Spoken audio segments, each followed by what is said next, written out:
Welcome to another episode of the Fight Insight podcast, where we bring you all the latest news, updates, and analysis from the world of mixed martial arts. I'm your co-host, Brady Bunch, aka the Non-Binary Ninja, and with me, as always, your host, Timmy B. Today, we're gonna talk Muay Thai to a Muay Thai Terminator, right?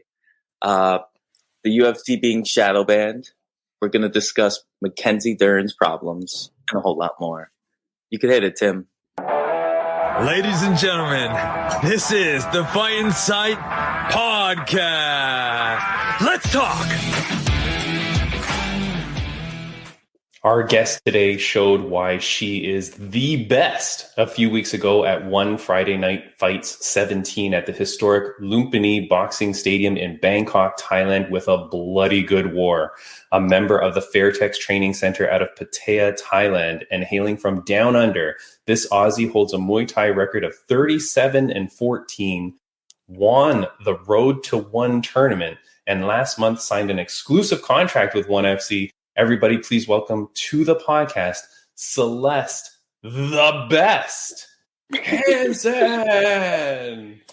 How you doing, Celeste? Thanks for having me. Very good, thank you. How are you? Oh, good. I was trying to do my best Mitch Chilson impression because when he said your name, he loves your name. The way he screamed it out, it was amazing. How are you? He's awesome. Yeah, really good, thank you. How are you? Congratulations on your fight. Incredible. Can I just say, Celeste, that is one of the fights that I can watch where my hair stands up on end. Like, it was so exciting. And the crowd was insane. I swear, the crowd was loudest for your fight than any fight that night, for sure. Thank you so much. I appreciate it. Yeah. And you're looking good. You're everything all back to normal facially for you. You're all healed up. How are you doing? Yeah, I'm all good. I got a broken finger though, so everything else is all right. All right. Not bad. And I did want to ask right off the bat, how is, and I don't know how to say this, but how is Jaja and Gaal? Oh, thank you. You know their names. My birds. Yeah, they're really good. I hid them in there so they're not too loud. Oh, okay. All right, did you just get them? No, I've had them for 1 or 2 years now already. Oh, okay, because you were carrying them around in a backpack I saw on your social media. Yeah, because they're always inside, so I just wanted them to have a look around outside. Very nice. Now, how are you feeling after your big win? What happens after that? Yeah, I feel really good, thank you. I've had a lot of mixed responses. Like 90% of them are positive, and 10%, like everything in life, are like not positive. And I'm trying to focus on the positive. Yeah, I feel really good, thank you. Of course. Okay, 10% of people must be insane. What? I know you're saying you don't want to focus on it, but what on earth are people saying negative? They're saying that I had no technique, I didn't fight beautifully. Oh. One guy called me the day after. I was driving home. Like this is the worst time to say anything bad right after your fight. And he called me. He's like, that fight was so bad. You didn't block anything. If anyone tells you it's good or your team it's good, don't listen to them. If they're saying it's good, you shouldn't listen to them. You need to block that person immediately. That is crazy. One of the notes that I had written down, Brady Bunch, was how good your defense was, because you were shelling up perfectly. And it's so hard because with One FC, you're using small gloves for Muay Thai, which everything can get through, like it's very, very tough, but you were blocking beautifully, then countering. And I mean, that whole fight was just incredible. If you have not watched Celest Hansen's fight, go on YouTube. There's plenty of clips. One FC released like pretty much the whole fight, but you can always go back and watch One Friday Night Fight 17. And your fight is around the 44-minute mark. And I know that offhand because I was telling all my friends, go watch this fight. And I was sending them the link and I was telling them like right around 44 minutes, that's where her fight is. So a lot of fans you have, like crazy. Oh, that's so lovely. Thank you so much. Yeah, no, it was a great fight. Now, I do want to ask, at the end of the fight, So we don't know a lot about you, right? And you get on there and you get on the mic, and we know that you won the Road to One tournament. But yet when you're on the mic, you say, I want to get to the big show. So can you explain to our listeners, what does that mean? Like that you said, I want to get to the big show? Because for us, we're watching you. We're like, well, you're already on 1FC. So what did that mean, get to the big show? Yeah, so the 1FC, the one you watch is the Friday night fights. That's at One Lumpini. But the level up is the international version, which is like where Stamp and Rotang fight. So that's the contract I won fighting there. And the contract was for 6 fights. So hopefully soon I can fight there because it's the step up from One Lumpini. Oh, because I'm in Canada and Brady Bunch is in New York, United States. So to us, it's all the same. Like to us, it's just 1FC is 1FC. We don't realize that there's a difference. So are you saying the Road to One tournament you won was for Benin version? No. It's for the international version. But that's so crazy you say that because in Thailand, everyone's like, oh, One Lumpini is okay, but One Championship's like amazing. But that's pretty cool to hear you guys feel it's the same. Yeah. Like to us, 1FC is 1FC. So whether it's the Friday Night Fights version or whether it's the other version, it's all the same to us. Like we just love, I mean, for the people that love 1FC, we just love watching 1FC and we try to watch it as much as possible. So just so you know, over here in the West, hey, you're a superstar. Like you're on 1FC. Now, when you won the Road to One tournament, because there's a lot of Road to One tournaments going on, like all the time, it seems. And I know a few Canadians right now that are involved in the Road to One tournaments. What does it mean when you win it? So when you win, for me personally, you got a 6-fight contract for One Championship fighting at the international level. The contract's worth like $100,000, and Nice. so yeah, really cool. So you get to fight on 1FC, the international. I would say the one Friday night is the domestic version for us, and then the next is the international. Oh, okay. Well, and then you also win the privilege of being on the Fight Insight podcast. Yeah. Did you know that was a perk as well? That's the best part. Thank you. I know now. And on your Instagram, you posted a picture here, which I was kind of confused, so I wanted to understand it. There's you with your 1FC contract. But this was from May. Did you just get the contract now, or how did that all work out? Yeah, so I didn't actually get to sign the contract till now, but yeah, I won it like so long ago. Oh, okay. So my confusion was, so you win the Road to One. It means you have the 6-fight contract, which means you can go to what you call the big show right from there. But it's just you didn't sign the contract yet. Yeah, I was wondering when I was going to get it. I thought you got it like the night you win, but yeah, I guess they just waited, and then they made a ceremony, which was really lovely. It was worth the wait. Nice. And so can I ask, obviously you're born and raised in Australia. How did you get, because Muay Thai is such a unique sport, right? Like nowadays with MMA being so popular and stuff like that. But here you are, a young Australian girl. And then I read that you weren't necessarily a super athlete as a kid.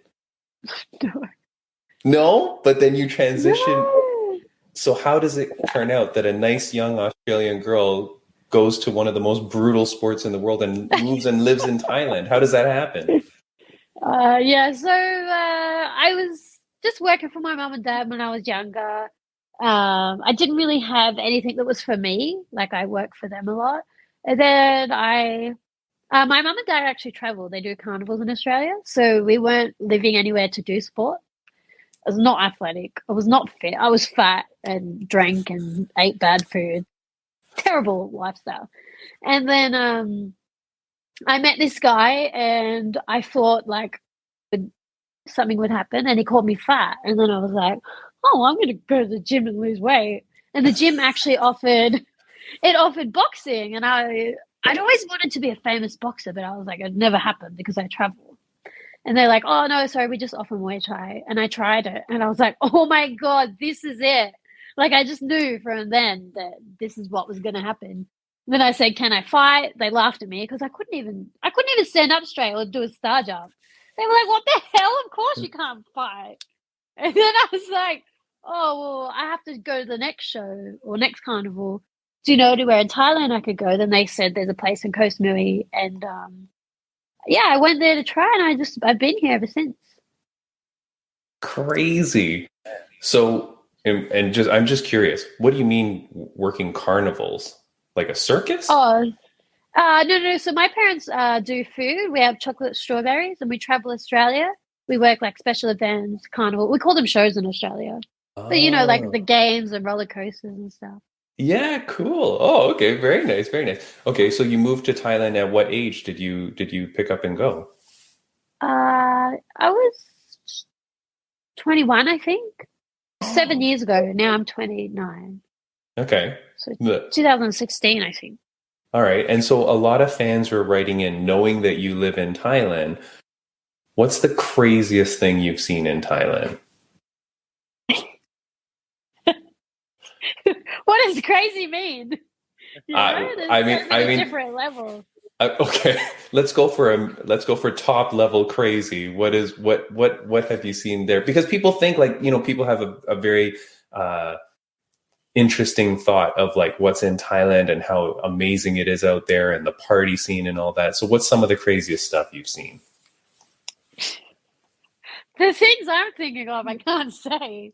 So I don't know. So then it's as crazy as what we think? No, I was just thinking about bad things that happened to me because that's what I... Oh no. Someone didn't want her to tell the crazy thing. She got blocked out. Oh, there you are, Celeste. Crazy is in, I don't know, like Muay Thai? Yeah, sure. Crazy Muay Thai. I went to Lumpini Stadium 3 years ago, maybe, or 5 years ago, 6 years. I don't know. They're all blending in. And on the ring, it had written, women cannot touch the ring and don't sit close to it. And I was cornering my friend. And, you're close to the ring in the corner, and the security guards were like, "Hey, you, like, not close." And I was like, "What do you mean?" And, yeah, I told my Thai trainers I wanted to fight at Lumpini Stadium. Everyone laughed at me. They all thought I was a joke. For women, like, there was no opportunity. There was no future for women. Financially, fighting, there was no rankings, no belts, nothing. And then it was my goal to be the first ever woman to fight at Lumpini Stadium. And thankfully, 2 years ago, I think, last year, November. So 2 years ago, November. Yeah, I was lucky enough to become the first ever woman to fight there. And who's laughing now? Yeah, that's awesome. Because you know what? I may be mistaken, but do you know the trans fighter Nung Rose by any chance? Yeah, of course. Yeah. So I think I read like something similar where maybe she got to fight there and it was like a big deal because they like changed the rules about the culture and everything. Because normally you would have to fight without a top, I think, because they're lady boy still kind of considered male. So I think I remember hearing a story like that, but I think that's so cool that you are the pioneer that brought that in for female athletes, especially when they were laughing at you. So that's super inspiring. I'm sorry. Chiming in with my ADHD. No, I love it because I love Nong Rose, and she was, yes, the first lady boy to fight at Lumpini. She's an amazing fighter. Yes. And she made history. I love what she's about. Yeah, so I'm non-binary, and she's largely why I started training again. She's inspired me. Where I boxed a man back in October, won. It was awesome. So yeah. So I love what you're doing for female athletes around the globe, and the fact that you backed up the story I thought I remembered, even cooler. So thank you. Oh, I'm so happy to hear that. Yeah, I love Nong Rose, and I'm happy that you did it as well. Yeah, it's amazing. And so I was just at a fundraiser at a local Muay Thai gym. I don't know if you saw on my Instagram, Brady Bunch. I went on the weekend. It was a guest we had on the podcast like 2 years ago, back when I started. It was a guy. His name is Lanny, runs Stride Muay Thai in Toronto. And he was putting on free self-defense seminars for women back when there was those Asian women being attacked and stuff like that. So he was putting on free seminars, and we had him on. And ever since then, I've been a friend of him and a friend of his gym. They were doing a fundraiser for their kids, their young kids team, who have been progressing and doing amazing. They're going to Iowa for some tournaments, and so they need to raise money and stuff like that. But I was talking to one of the guys there, Noah, and he's talking about moving to Thailand to train because he's taking this real seriously. And this kid is good. Like, be on the lookout for Noah Geraldo. Yeah. And it's so funny. He's a very unassuming kid. Like, he looked like he's got glasses and he just looks like a nice little polite young kid, but he's a killer. And so he was saying he might go to Thailand to train. So what would be advice that you have, Celeste, when you're a foreigner going to Thailand? Like, what should he think about? What should he avoid so that when he goes there, he gets the best out of it? Yeah, I think he should ask around about what gyms to go to. If he knows someone that's had a good experience somewhere, that would be really important. Or if people have had bad experiences, stay away. But you shouldn't judge everything. But if you know them personally, you should listen to what they have to say. Right. And see what he wants. Like I mentioned before, being in Phuket, there's more stuff to do outside of training. But training for me personally has been a lot better in Pattaya, but there's not as fun outside of training. So it really depends what you want out of it. And Bangkok, very boring city life, but amazing training as well. All right. So I think maybe write down your own goals and what you want out of this, and then you can start asking advice on where to go. Is one city like, does your money go further in certain areas than others? Like, if I was going out there to train, would it cost me way more to go to one place than the other? It's kind of hard to say because it depends on you as a person spending. But I would say Phuket's pretty expensive, but if you know where to go, you can do it cheap. Same as Pattaya, like Fairtex is expensive, but maybe if you stay a long time, you can get it a lot cheaper. But the food here is cheaper than Phuket. So also it comes back to if you know someone that lives here and talk to them, and they'll be able to say what's cheaper, what's not cheaper. But if you don't know anyone, message someone like me or another fighter that lives here. And yeah, I have one last question. I used to teach high school. Could people go out there and get like a teaching job and survive and train? Like, is that possible to balance teaching English maybe in the school somewhere and training and possibly having occasional matches while out there? Yeah, of course. And it's good you said occasional because teaching is a full-time job, 9 to 5 or whatever the hours are. I know a lot of people that live here and do that. But if you want to go to a higher level, such as one Lumpini, you've got to dedicate your whole life to Muay Thai. But if you just want the occasional matchup, yeah, of course. There's like always everywhere looking for teachers here. All right, cool. Well, you're going to see Brady Bunch in about 7 hours. She's just going to board that flight and you'll see her. No, that's awesome, because I think it's so cool, like that what you've done and what you've accomplished. I appreciate you saying people can reach out to you. I'm going to put at the bottom of the screen, there's your Instagram handle. It's at Celeste the Best 7. That is you on Instagram. Is that the best place to see all the stuff that is about Celeste? Like, you're mostly on Instagram? That's your bigger social media? Yeah. If you want to know anything, everything's basically on Instagram. Yeah. Okay. And obviously I have to ask, is there 6 other... Oh, hold on. She's popped back out again. It might be when her phone rings. Yeah. So I know that sometimes people have some connection. So let's see if she'll pop back in. But yeah, so go follow her at Celeste the Best 7. Here she comes back in. There you go. How are you? Sorry, cut out. No worries, no worries. So my question is there 6 other Celeste the Best, or why are you Celeste the Best 7? Oh, you know when you're a kid and you make an email. This is my email from when I was a kid. Okay. There you go. Okay, so Celeste the Best 7s, but you are the number 1 best Celeste, right? Thank you. I don't think there's any other Celeste. Well, not that I know of. Okay, all right. So I can take it. What does your family think about you giving up the show life and going off to Thailand? Are they proud of you? Were they scared? Did they think you're crazy? Yeah, everything. At the start, they were very sad. Their baby got taken away from them. And my dad said to me when I first started, he said, women can't fight, as in like women are not strong. He told me to get something I can make money with because, as I said before, there was no financial future for a Muay Thai fighter as a female. My mum was worried about me getting hurt. Now, I guess I've done it for so long, they just accepted it. But even after my last fight, my mum was like, why are you doing this? You're hurting yourself. Look, I'm a bad mother for letting you get hurt. And I was like, what the hell? This is what I do.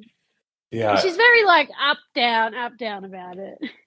Well, it is crazy. I mean, like you just put on such an amazing fights. I'm plural fights, like such amazing fights. You so excited to see you back with one. I do want to put this little quick video here, and this was from your Instagram, and I took this photo. I think this is when you won the road to one. Is that what this is? Take a look.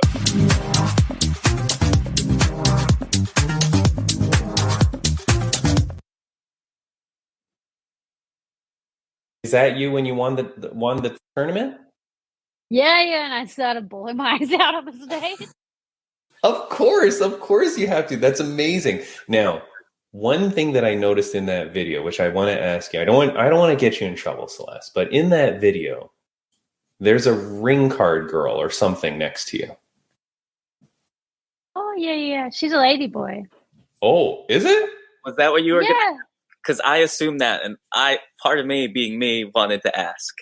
No, hold on. I'm going to play it one more time so people can see, because they're probably focused on you. But take a look to the left of you. There's a ring girl.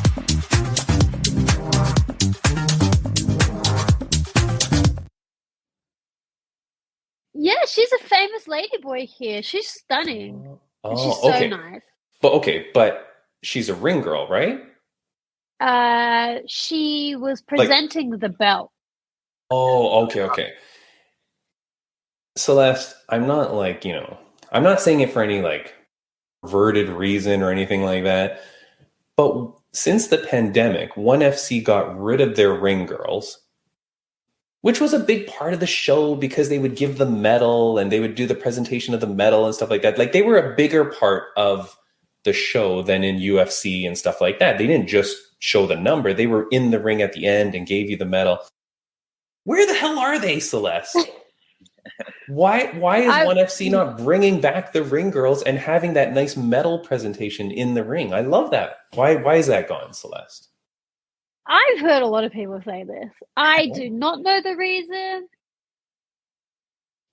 I don't even know why. Yeah. I have no idea. Yeah, I think they should bring it back too. Yeah. I mean, now as the Road to One champion and as a multiple winner on the big stage, I feel like you should be really big in there with Shatri. So just tell them that the Fight Insight podcast demands the ring girls be back. We want it to be part of the show. I'll just call him now. Hello, okay. ring girls. If you don't mind, as soon as we get off, I do that. But yeah, it's so weird that the ONE FC hasn't. And then when I saw that, I'm like, oh, wait a second.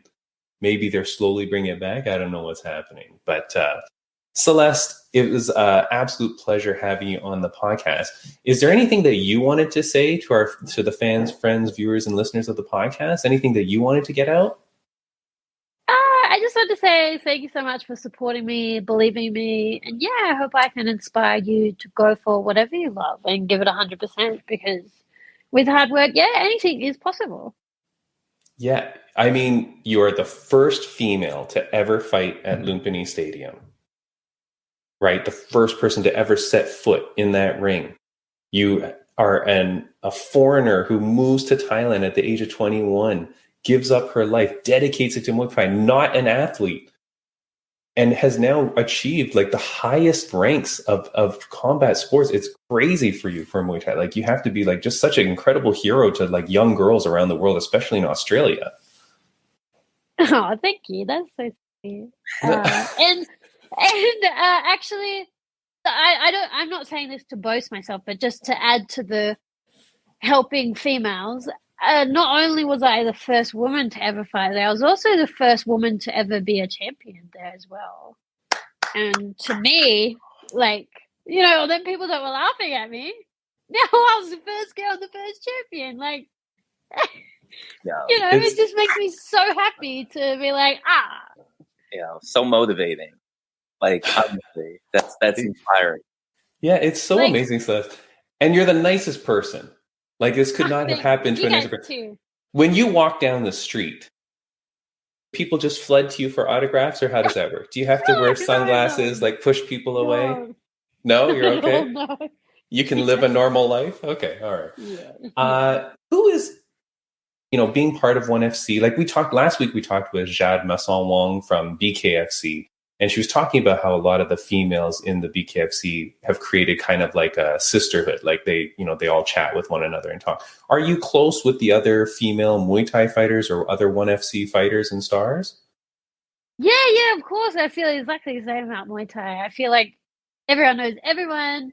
Yeah, the sisterhood. Like I know so many people that I've never met in real life. I feel like my best friends. Nice.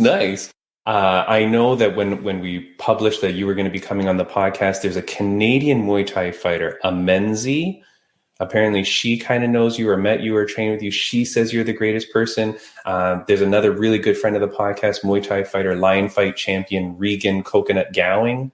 She says she knows you, and everybody speaks so highly of you. Like when we posted it, they're like, oh, Celeste is the best, you know? So it's really nice.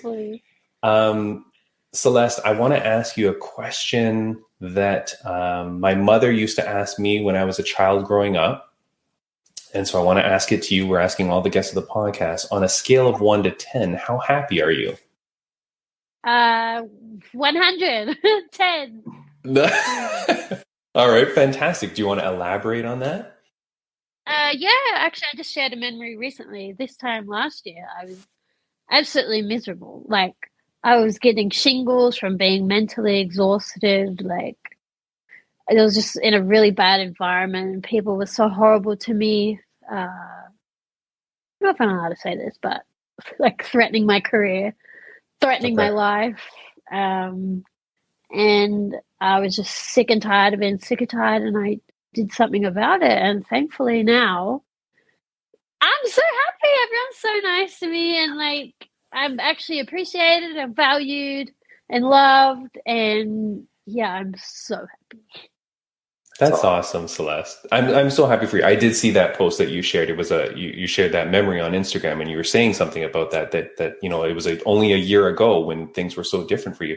So I'm so happy. You're the highest ranking ever. No one has ever said they're a 100 out of 10. So that's pretty good.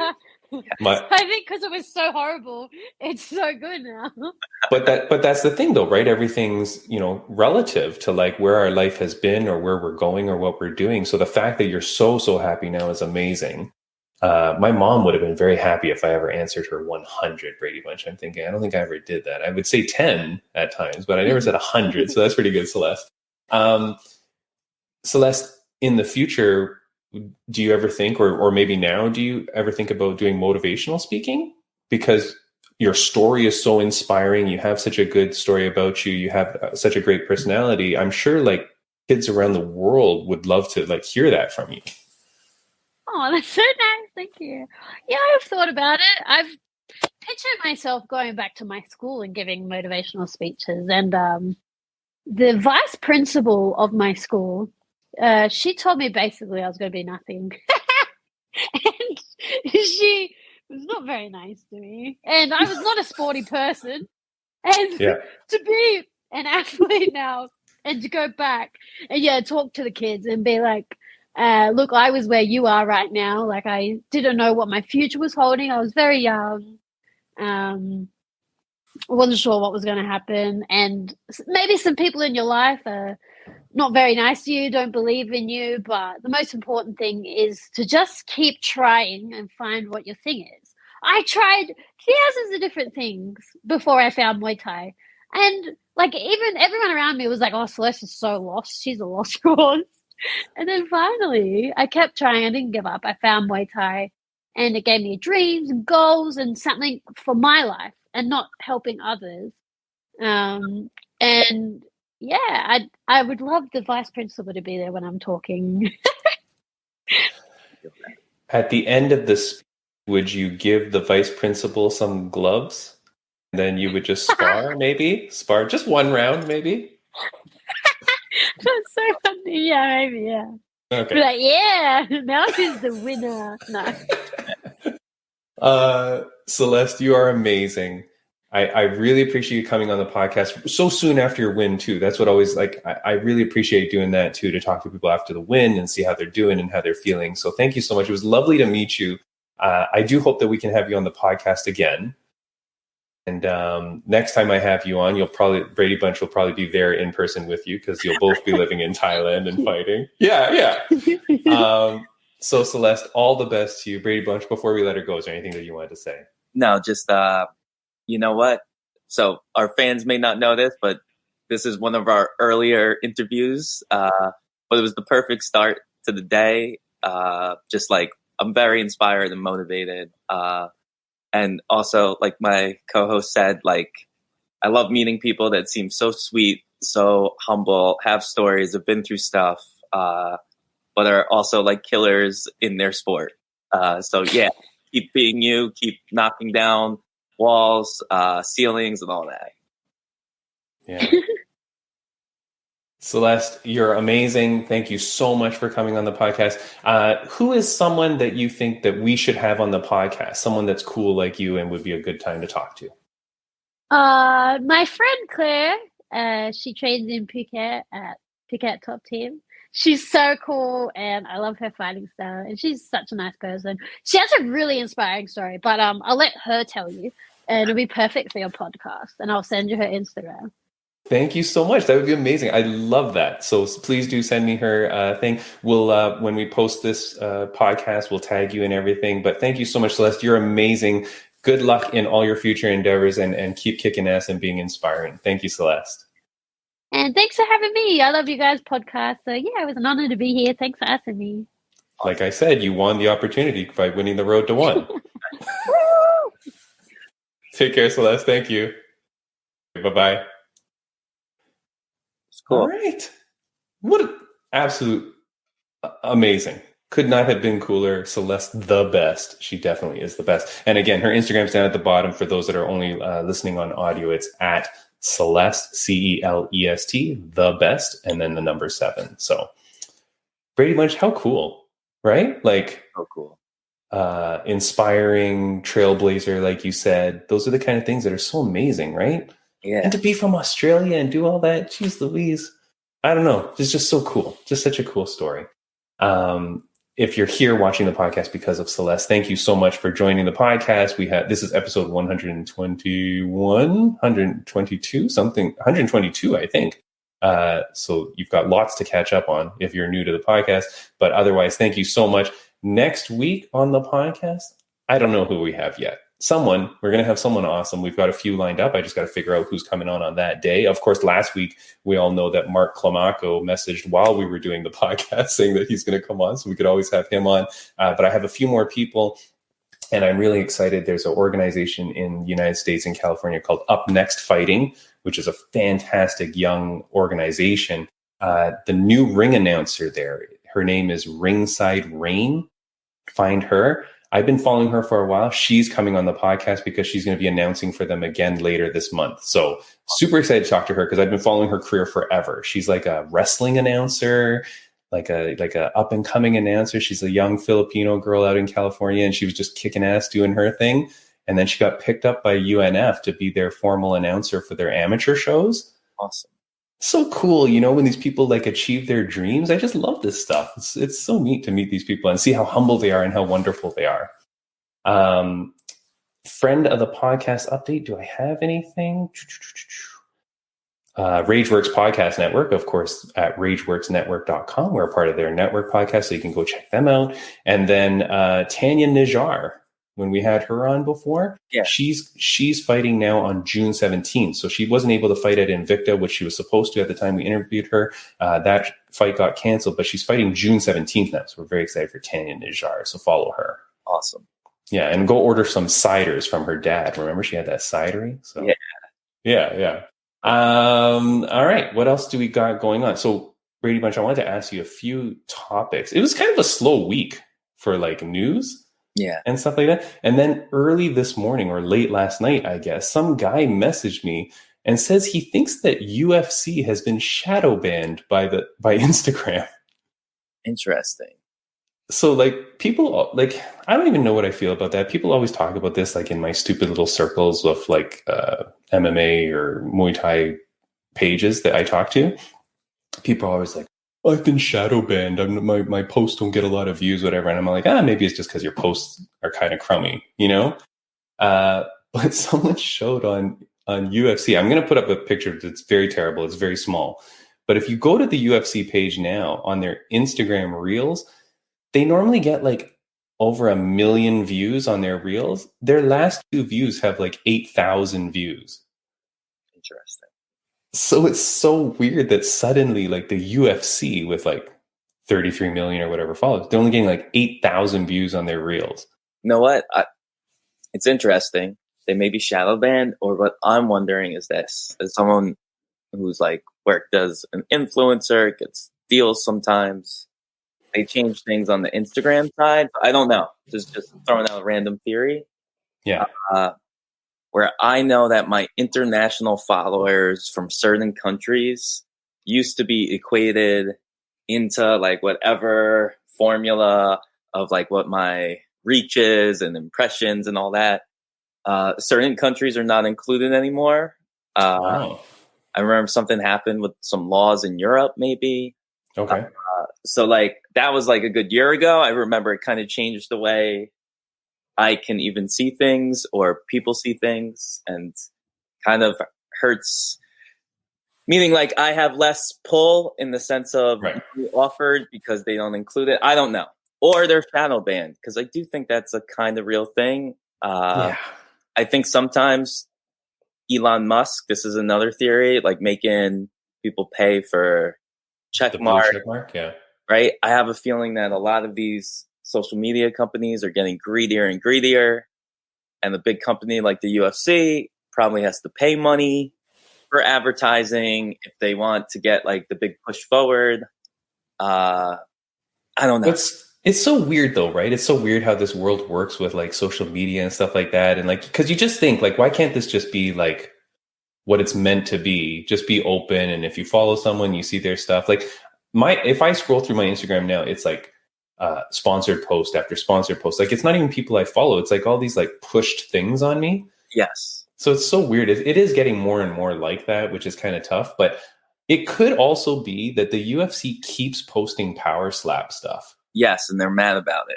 Yeah, and people blast the Instagram page. Like, so anytime they do a collaboration post with Power Slap, it's like 1,000 comments of people going, "Get this off my feed, stupid Power Slap, blah blah blah." Like people really hate it. Yes. But the problem is when you comment, "I hate this," I'm pretty sure that Instagram still thinks that that's a good thing because it's still going, well, this is engagement, so it's good. Yes. But then I also wonder if enough people are reporting it or blocking it or stuff like that, then maybe that kind of hurts the algorithm. Yeah, it does something. But anyways, there's just some weird news. So if you're interested in nerdy stuff like that, go check that out. And of course that came, or that was just one of my buddies posted that. So yeah, anyway, interesting. I'm wondering though, I'm going to bring up someone that you want to be able to see. Dana White. Yeah, well, he's blocked me, so I can't see him. I noticed he's more active in the comment sections in posts. Oh. Tied to MMA blogs. Yeah. Right? When they're posting about him or something tied to him, like he's going back and forth with the people in the comments hating on him. and also like chiming in to like hype up someone who says something like positive or pro him. Yeah. But I haven't seen him do, like, I was literally thinking of this yesterday. I was like, yo, why is Dana this active in this random MMA blog page, right? Maybe he's on to something. Maybe he's out there because the UFC page isn't getting pull at the moment. I don't know. It's so weird. It's just one of those weird things, you know, like, I don't know. People always talk about the shadow banning stuff, and I just never really believe it, or I don't know. I'm sure it is real, but I still feel like, but if you've got true engaged fans, they should still see your stuff because they'd be looking for it. I know every now and then I'll think about someone and I'll be like, how come I haven't seen a post from them in a while? You know what the big thing is? Like, if you really are diehard or something, you got to set up notifications for that account. Oh, right. Yeah. You won't miss anything, right? Problem is, most people don't know how to do that or are too lazy to do that. But then who's to say that the shadow ban doesn't stop the notifications from coming in, right? I don't know if it would. I don't know. Anyways, hey, speaking of that, go follow us, people. Follow us on Instagram, YouTube, Spotify. Do whatever, rank us, rate us, do all that good stuff. We would love that if you could do that. That'd be very appreciated. Last thing I wanted to talk about, because this is going to be a little bit of a shorter podcast. Like you said, we're doing this early morning for us. So I got to go back to sleep. Here's something that's really crazy. Okay. This was maybe the week of the Mackenzie Dern fight. When Mackenzie Dern started going off and on the interviews was talking about her divorce and her marital troubles, and she would always be kind of tearing on the interview, and it was very sad, right? Yeah. There's a page that I follow on Instagram. I forget what the name is, but you'll see it on the screen. And it's an MMA page dedicated to women. Okay? Like women's mixed martial arts. If you run a page that's dedicated to women, I figure there's two things. You're either a pervert, you want to keep posting sexy photos of the women, or you really respect women and you're trying to give them a stronger platform to focus on them. Mm-hmm. Okay? That kind of, maybe? Yeah. Or you're trying to hit a niche market, blah, blah, blah, but whatever.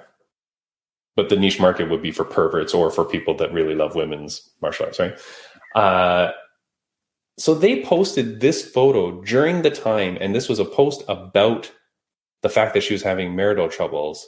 Here's the picture of the post, and I apologize if you're on audio. I'll explain what it is. It is a picture of Mackenzie Dern on one side, and the other side is a picture of her and her husband in a loving embrace. So there it is there. And it's like, so it says UFC star Mackenzie Dern exposes harrowing abuse in marriage and intense court battle. And the photo WMMA Rankings chooses to post is the two of them in a loving embrace. It's clickbait. It's clickbait, and it's pretty disrespectful. No? Yeah. Well, a lot of clickbait usually is disrespectful. I know, but look, you can find any number of photos of Mackenzie Dern for clickbait. You don't need one with her hugging up her husband. Well, guess what? Going clickbait wise, I'm just thinking engagement. At the end of the day, I agree with you. Whoever's running this account, I think, is more like, what can I do to get this attention, get this pull? So to pick any photo, go to where they look so happy, right? In a way, because they probably know some of the comments are going to be hating on Mackenzie. Yeah. Simply because of how happy they look to the left, you know? So if you see on there, I posted at the very bottom, I removed the banner so you can see, but my comment right away was maybe don't post a photo of them together like this, just out of respect. That comment got 1 billion likes. All right. People were very supportive of that because I'm like, you could choose any number of photos, you jackasses. It's Mackenzie Dern fight week. Everybody's clicking on things for Mackenzie Dern anyways. Just put any photo. Anyways, did you hear? Okay, so I felt bad about that because I felt bad. I hated seeing her, tearing up and all that during the weeks. I bet big against her, thinking that she was going to be an emotional mess, and then she goes out and hairs up Angela Hill. So I lost money. But did you hear the updated story about Mackenzie Dern? With Dana White, or What? the Dana White feedback to her? No, what was that? Supposedly she goes backstage after like winning big, and he's like, "You could have knocked her out. You could have knocked her out." Like, it's almost like she's getting pressured because she hasn't knocked anyone out yet. Like, I guess Dana was a little disappointed. Go on. Yeah, I mean, well, okay, but I kind of agree with that, right? Like, I also thought it was weird that she got a belt promotion, like her third stripe on her black belt, at the end of that fight in the cage when she didn't finish the girl. Yeah. It was like you had her dead to rights after the second round. It was kind of weird that she couldn't submit Angela Hill. You know what I mean? I mean, kudos to Angela Hill. Amazing. But third degree black belt, lifetime jiu-jitsu, and you had the girl all over her. I feel like you need to submit her. You know So what? I could see where Dana White is like, hey, look, man, get this done. All right. Yeah, but here's the thing. He just wanted the knockout. I don't think he wanted the submission. I think he wanted a knockout, like a punch. Oh, well, that's kind of hard to freaking I think that's what guarantee, right? Like, the article I was reading about was more so like he was focused on not that she didn't finish her, that you should have knocked her out. I think there was one point where he felt like, I don't know, maybe I'm wrong, I'm half asleep. well, that's nonsense because Mackenzie Dern isn't a striker by trade, right? Like, I mean, what the frig? So she expertly uses her striking to get in close to you, right? She throws the haymakers and stuff knowing that, hey, I just want you to get in close to me. No, the news that I wanted to raise, because again, slow news week for us. So they go to court for their divorce proceedings. And this is a report I'm reading on Sportskeeda, which normally is pretty decent.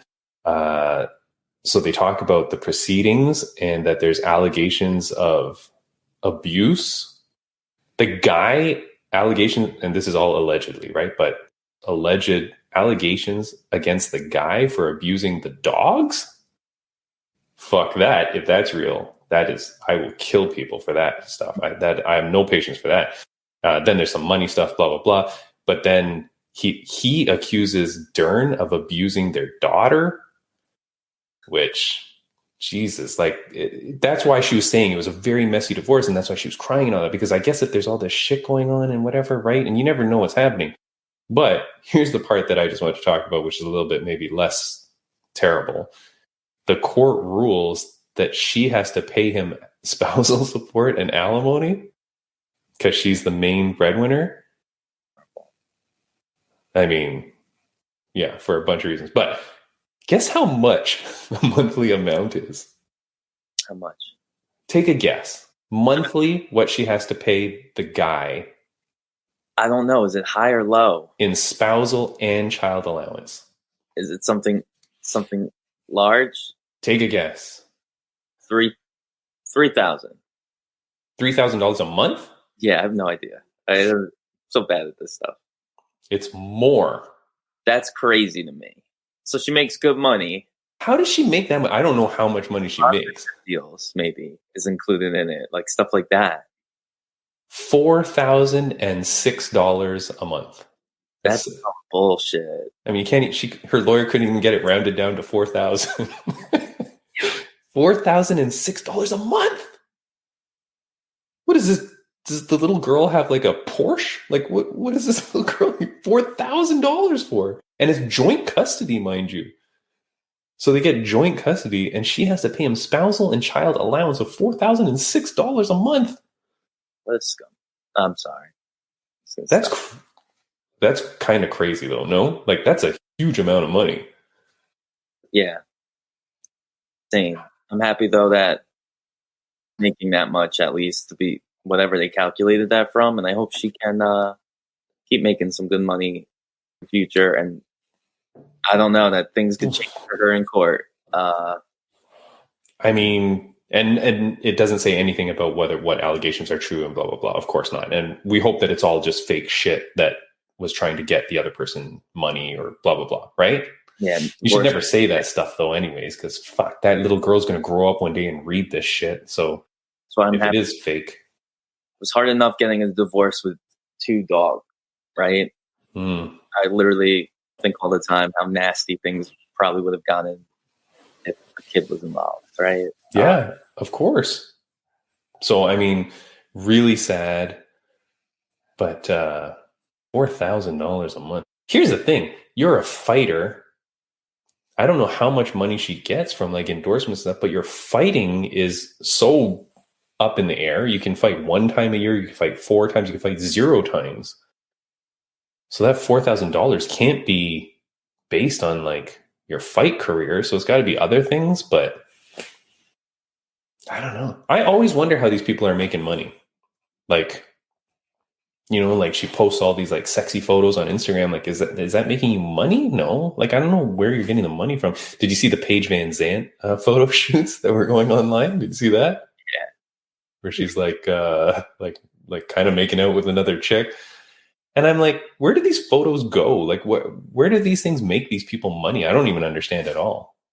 Like, I guess on OnlyFans, I guess it makes you go to their OnlyFans and then there's more. Yeah. Right. It could also makes me wonder if there's like, who's the other girl? Maybe it helps promote her. Maybe she got some money to do that shoot with her. Right. Like, and you pay Paige Van Zandt to do it with you, you mean? Yeah. Right. Like, you never know. Yes. Kind of like how a up and coming rapper with a good amount of money will pay a big artist to hop on the track, right? Oh, okay. This promotes me well, right? I guess, yeah. I don't know. Just crazy. I just have no idea how money works.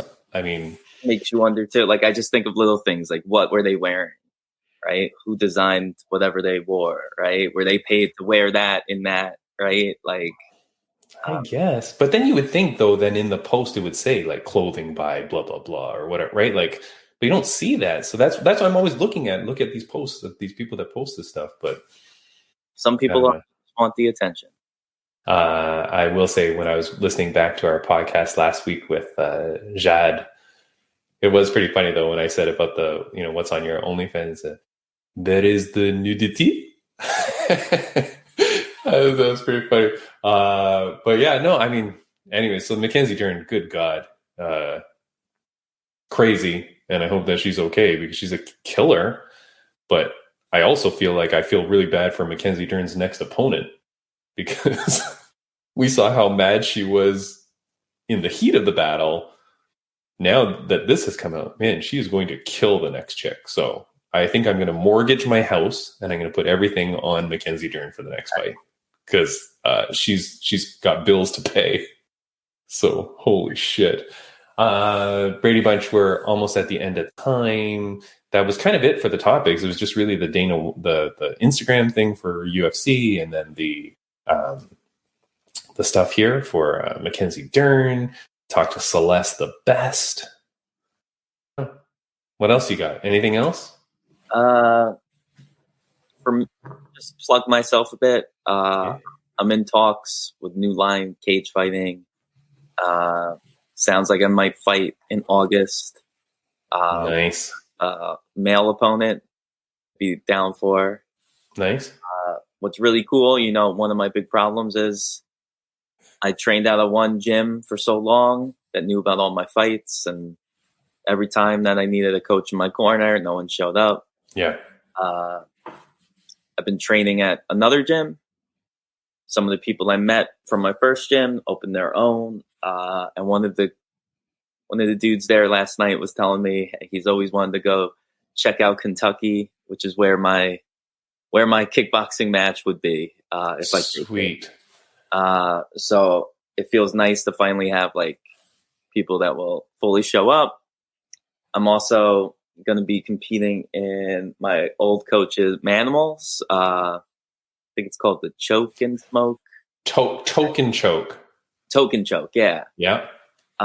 So it sounds like if they can't find some type of trans opponent for me to show up for a featured match, I'm just going to be competing in the tournament, guaranteed at least 2 matches. I think it might be 1 loss elimination. So I'm super excited for that, no matter what happens.